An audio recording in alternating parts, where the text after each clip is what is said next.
Hello, and welcome to the People Grow Places podcast, where we explore the virtuous circle of people, growth, and place.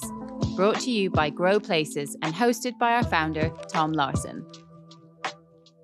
Welcome back. We're so grateful to have you all with us today on our mission to improve quality of life for all.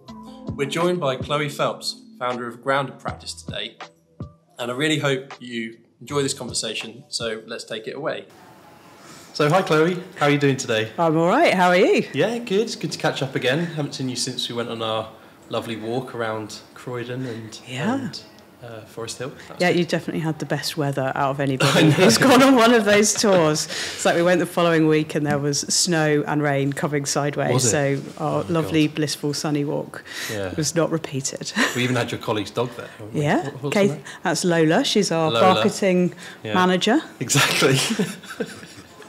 Exactly, very good. Yeah. I can't claim that one as my own, but no, she's not in today. Oh, that's good. And so that was during your time when you were obviously brick by brick. Yep. And now you're Grounded. We are. So just tell me a little bit about Grounded and what you're up to now, really.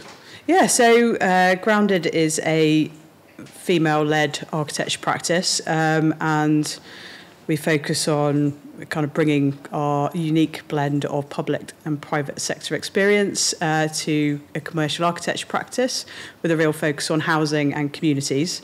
And that's something that we're really passionate about. So I think coming on to some of the conversation that we might have today, I think it's one thing that joins us up is that we're quite passionate about creating places for the everyday, which is fundamentally where we all live. Yeah, exactly. And that's really where we are at Grow Places as well. It's the idea of kind of the ordinary, the everyday is actually what we're all living, and that's not just for us in the built environment, but for everyday people on the streets, our families, our friends. So if we can do something to kind of help those people, I think that's the best sort of service we can do, really, working in the built environment. So I've always been interested in you and your journey, kind of as an outsider, and obviously we've been talking over the years during your time at Brick by Brick a little bit, but also more recently at Grounded.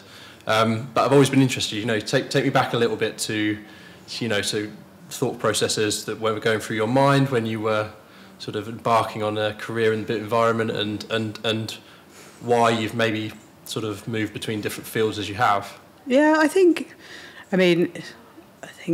it's quite an interesting one. I never really set out to set up a architecture practice. I always actually thought it was something that was not necessarily something I'd be able to do. I didn't have rich parents who had a pool house that needed designing, which when we were at architecture school seemed to be the way in. Mm-hmm. And so I kind of have really just followed my nose really throughout my career and made the opportunities in front of me turn into something, really, through a bit of hard work, a bit of kind of finding my way through and a bit of kind of staying true to what I wanted to do, really. So it's, I think, in terms of why I chose architecture, I don't know. I think I started out wanting to be a graphic designer. Did you? And then did a bit of work experience and found it a little bit, interesting, but it's a little bit flaky for me. I was just like, well, I'm not criticising any of the graphic designers out there because I do think it's a very important part of the kind of the world. But I just felt that there was something more to kind of that I could get involved in, really. And I think it's been quite interesting with just one part of, or as part of a team with Howard Tompkins and Kielanda Sjoberg, this job in Colchester, which is my old hometown. And it's quite interesting kind of revisiting thoughts around that. So that has been it's a new garden community of kind of 7,500 homes, and it's right next to the village that I grew up in. And I think the thought of something like that happening or was around even when I was a teenager growing up in that village. So I don't know if it's kind of post-rationalisation that's coming to mind, but it's certainly when I was a teenager and living in a village and being quite bored, if I'm completely honest. And the thought of that village turning into a town and all the sorts of things that would happen and come with that were quite amazing and quite thought-provoking. So whether or not that had kind of any inkling of anything that we might get into, you know, that sparked an interest in the built environment, perhaps, don't know. And then that's kind of just led to architecture school, and then worked in a commercial practice for quite a few years, and then really it was, and learned and worked on an awful lot there. But I think the one project that I worked on at that practice was for Teenage Cancer Trust, which was a very small hospital ward in Birmingham, but it really made me think about the sorts of projects that I want to work on, and, you know, watching how the patients that moved into that ward responded to it was absolutely amazing and was one of the highlights of my career at that point. And it kind of really told me that I'm doing it because I want to try and make the world a slightly better place. And so that kind of led me to kind of really thinking about what I wanted to do. And I'd always had an interest in the public sector when I came out of university. So it was, I think, kind of led me to working in the placemaking team in Croydon, which was really kind of eye-opening, and, you know, a chance to think beyond the red line of any particular site and start to think about a long-term stewardship of a place and all of the different kind of parts of the built environment that feed into that. And kind of it went from being an architect designing and being very much in control of what was happening on a particular site and working with the client, obviously, to kind of designing by guiding and influencing. And that was a very different set of skills as well. Mm-hmm. And then that led to, I think, to a certain bit of frustration as a result of that, because there's only so much you can influence. And I'd kind of been doing a lot more doodling and kind of thinking and helping with the regen team there about what housing could look like on some sites in Croydon. And then that led to Brick by Brick and more of an enabling role, I guess. Yeah. Which, again, was another seat at the table in terms of not necessarily designing, but kind of commissioning architects and thinking about, you know, what sort of brief you want to give these people and kind of how do you kind of create something that's a bit different. So I think I've always just been guided by kind of a curiosity, and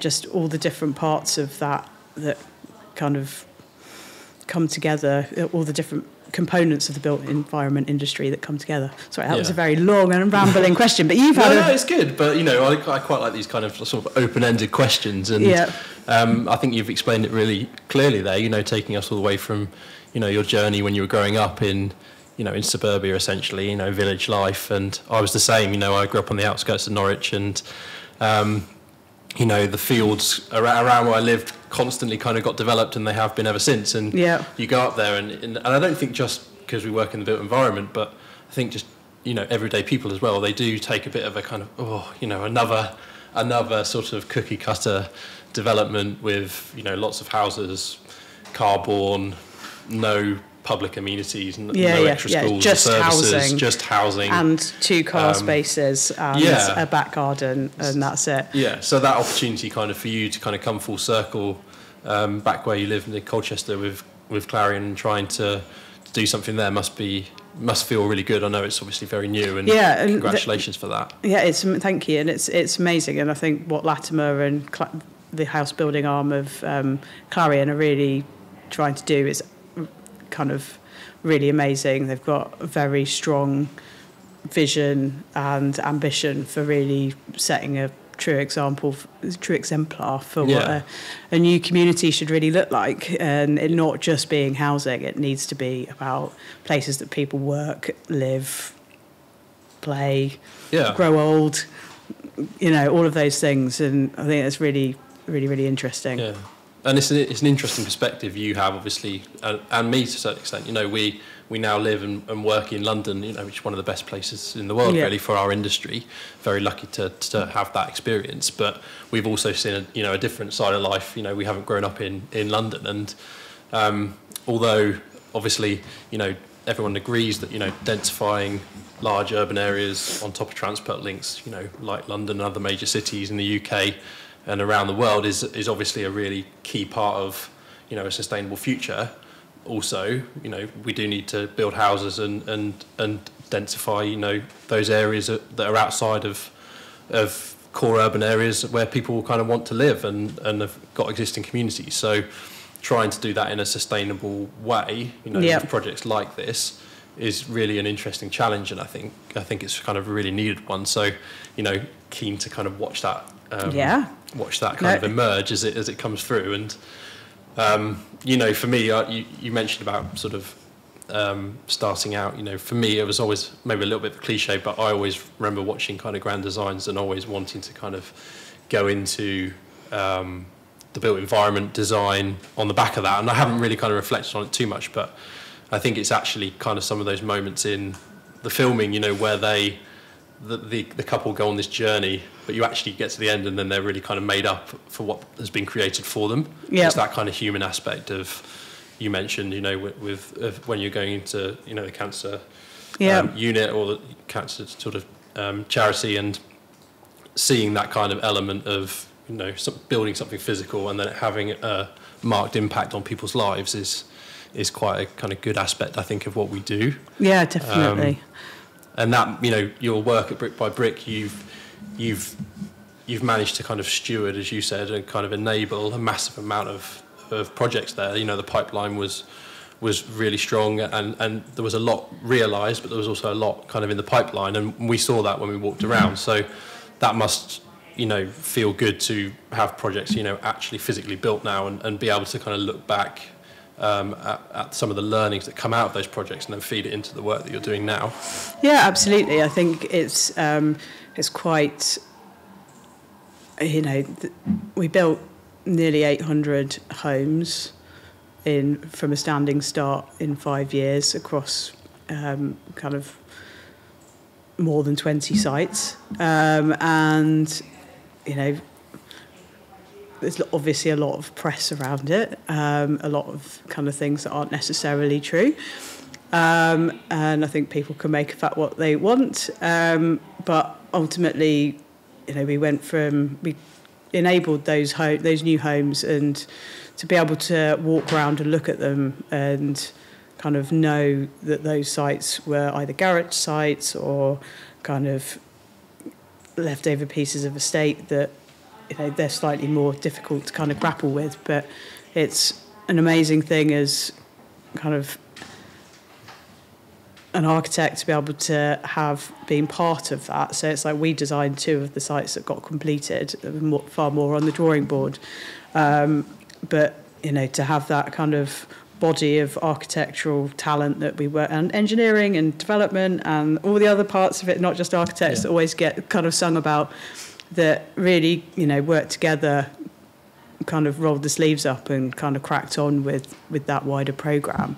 It's quite an amazing thing to be part of, and I think bringing that into what we're now a small practice. It's like, whilst we've kind of now slotted into that in terms of many people's minds, we do come with kind of a lot of experience behind us. Of, you know, we've been involved kind of very closely, not just through our own projects, but through overseeing other architects' projects on site, through planning, before the architects were involved, you know, and, you know, writing the brief and all that sort of stuff. So it's really starting to kind of feed into our work, and kind of, you know, I think what ultimately the key for us is we want to see things built. Yeah. We're not here to kind of create CGIs and what we create models, obviously, but we get involved in the projects we want to see it happen, and I think that's really important. So that is fed into our design process as well. It's particularly we're working on a lot of small sites at the moment, so it's we've just got to be really sensible about what we do, and it's finding the right balance between designing something that's joyful and is a really lovely place to live, but actually making sure that it's deliverable and buildable and robust and can be looked after and all of that really boring stuff. But if you don't do that, it can remain on paper for decades. Remain on paper. Yeah. And that's something, me personally, starting in architecture, then moving over to development, and that's a real key thing that I enjoy about the process of development is actually that vision on one side and reality on the other side, and a good project comes from when you can find the kind of middle ground within that, and particularly when you're talking about building in everyday areas, whatever you want to call it, areas that aren't that effectively are affordable for people.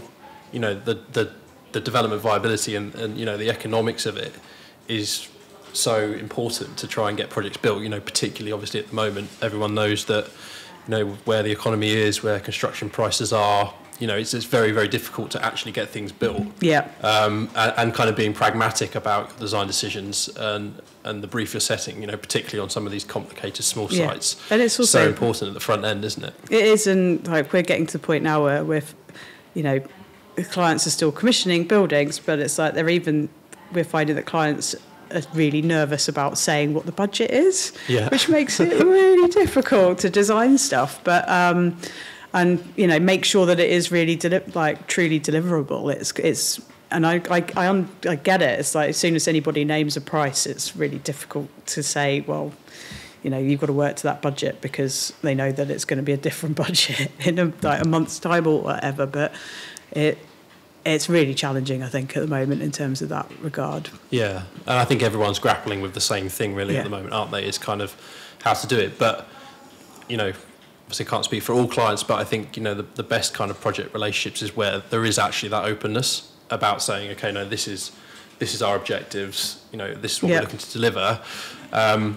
Because in no other industry would you really get kind of someone designing a product that doesn't fit the market and the requirements that are needed, whether that's the client's requirements or whether that's the the end user's requirements. That kind of responsibility on the full design team, but also the architects to kind of try and understand some of those other bits that go around the design is really important to make successful projects. And you having that kind of broad set of experience, not just you personally, but within the team, and also within your kind of slightly broader network. We're sat in an office here, aren't we? With collaborators from kind of different practices. That can only really strengthen, I think. And I think that's approach. Been a huge shift in the industry, certainly from my perspective, over the last 10 years. I mean, it's slightly, I don't know if it's the industry shifted or I've just ended up in a different part of the same industry, and it's always been like this, I don't know. But I find everybody's a lot more open, or there's certainly a generation which is about openness and honesty, and let's talk about what the ambitions are. Money doesn't need to be a dirty word that we don't talk about. It's it's a key part of making successful projects. And I think the more that architects understand the viability process, where the funding comes from, what are the big risks on the project, kind of the better the final product will be. And I think it is just that. I mean, if we are creating, I think, parallels are always drawn between architecture and manufacturing, but we are creating a product, and time again, it's a unique product, which is just a really bizarre thing to do that you just wouldn't do in manufacturing. And I think we need to start thinking about it like that far more, and not saying that, we'll just roll out the same thing everywhere, but we've got to think about kind of the people that live in these homes and places that we're creating and design it for them, and kind of put more research and development into it, all of the post-occupancy analysis. We've got to stop designing stuff and walking away. Yeah, totally. No, I completely agree. And does any learnings kind of spring to mind, when you talk about that kind of post-occupancy piece, particularly from maybe some of the residents who have kind of been lucky enough to live in some of the developments? We kind of started to do... I started to do a bit of it before kind of we kind of left brick by brick. But I think one of the key things is that you need to get that baseline sorted. And I think people aren't, I think people are starting to do it, like Quality of Life Foundation, and it's something that we're looking to do as well with some of the people that we're working with, is kind of, what is the baseline before you start to get involved, because otherwise you've got nothing to measure it against. And it's got to be qualitative and quantitative. Got it out.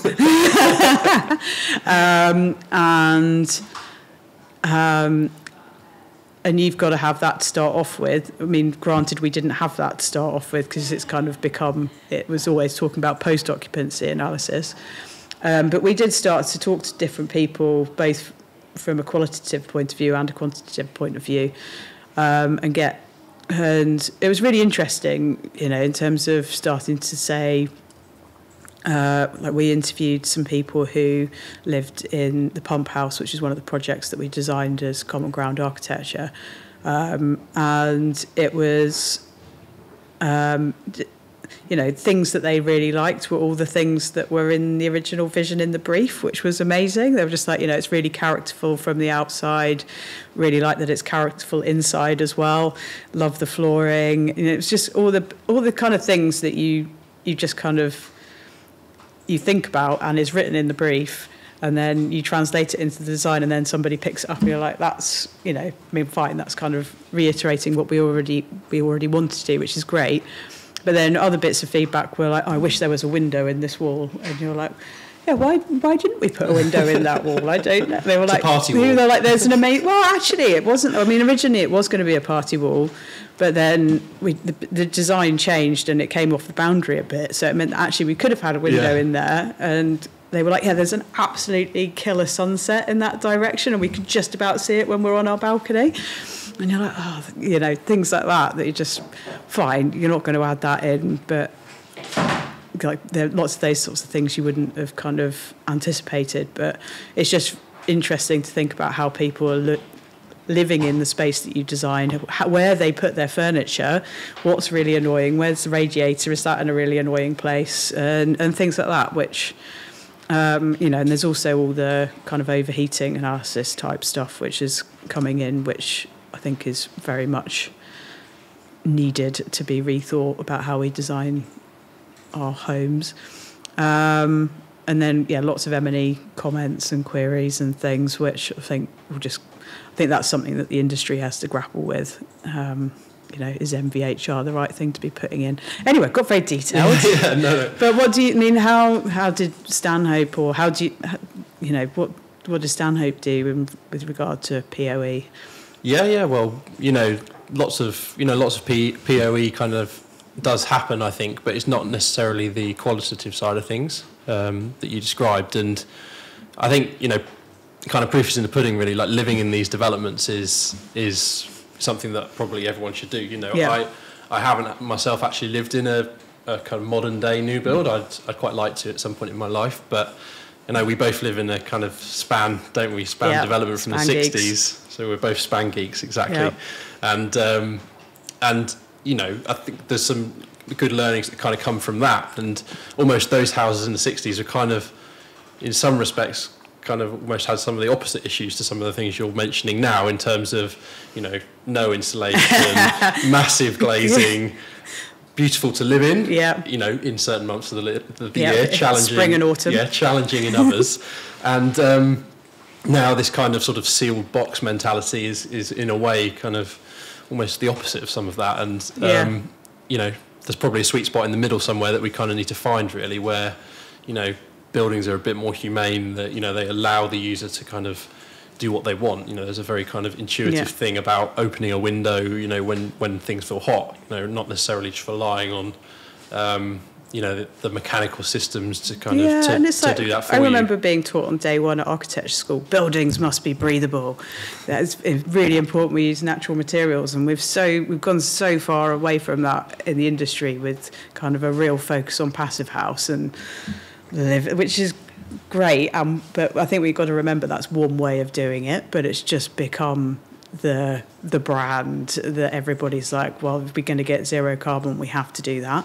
And I think what's interesting about kind of smaller sites and smaller developers and development is whether there's the opportunity to explore properly natural building materials again, and getting us away from that reliance on mechanical systems and kind of sealed boxes and getting back to a more passive house. Passive house. Exactly. Spelt.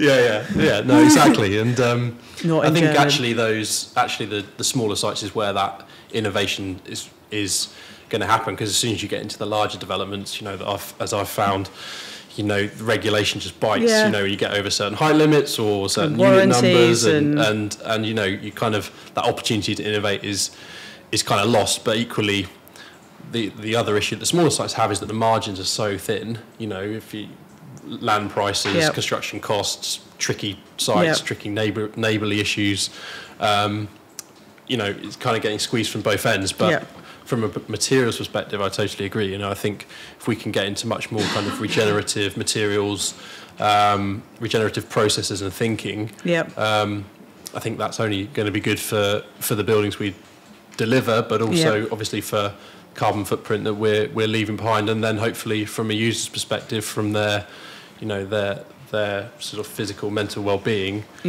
being more connected to sort of more natural materials in different forms can only be a positive, really. Yeah, definitely. And it's kind of, even going down to timber frames and things like that, it's like you're only going to be able to do that on kind of smaller developments now. At the moment. I think they can be, they can bring an element of cost efficiency as well. And so, be interesting. Yeah, exactly. Well, I think you mentioned to me once that maybe your next role will be as a contractor. So, or maybe we'll ask that question again once you've been at the sharp end of delivering some of these things. Yep. Well, let's see. So I've got one final question for you, Chloe. And it's a question from our previous guest. So I'm going to actually ask you at the end of this to write a question for the next guest. Yep. But our previous guest asks, what piece of advice would you give yourself 5 years ago? Chill out. Yeah. It's a good one. Yeah, no, I think I've always worked hard, and I think my career has been a mixture of following my nose but also working quite hard, and probably too hard at times. And it's just kind of taking a step back and saying it doesn't need to be as hard as you're making it out to be. And you kind of got to kind of relax and let the shoulders down occasionally, get them out of your ears. Bring back some of those lockdown vibes. Yeah, exactly. Yeah. Definitely. Chill out, but not too much. Yeah. Just kind of take it a day at a time. Yeah. It's a marathon, not a sprint. It is. And that's really good advice, Chloe, and that's probably a good place to end it today. But I'm really grateful for your time and, all of the work that you're doing here at Grounded. I'm really excited to see kind of, how things evolve for you guys over the next few years. Thank you very much. Thank you for listening to the People Grow Places podcast. For more information, visit growplaces.com and follow us at We Grow Places across all social channels. See you next time.